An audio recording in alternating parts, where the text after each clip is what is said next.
La différence entre ces deux sodas?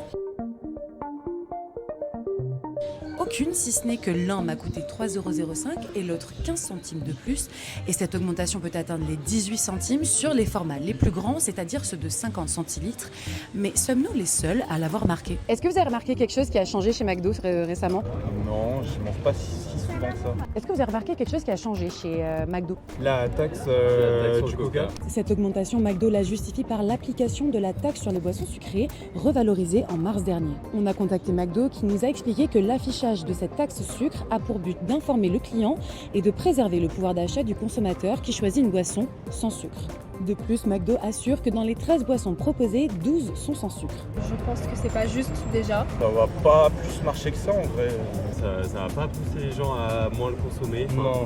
En fait, c'est juste une habitude de manger, de boire entre guillemets du Coca. Donc je pense même que 15 centimes en plus, c'est un détail que les gens vont vite oublier et vite pas prendre en compte. On est allé voir si Burger King ou encore KFC affichent eux aussi la hausse de la taxe sur le sucre sur les boissons.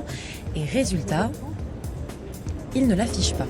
Mais est-ce que cette taxe peut avoir un réel effet sur la consommation des Français? On a posé la question à Céline Bonnet, directrice d'études à l'INRAE et au TSER, spécialiste de la taxation des boissons sucrées. La taxe qui a été mise en place en 2025, elle est designée pour inciter les industriels à reformuler leurs produits. C'est le même design que ce qui a été mis en place au Royaume-Uni. Cette taxe a incité les industriels à reformuler leurs produits et ça a permis de diminuer le contenu en sucre des produits de 30% en moyenne.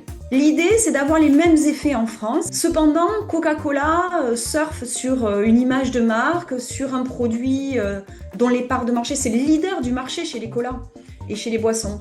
Donc en fait, fort de ce lead, ils estiment qu'ils n'ont pas besoin forcément de reformuler. L'UFC Que Choisir rappelle que depuis le mois d'avril, les prix sur les boissons sucrées ont bondi de 11% par rapport à l'année dernière.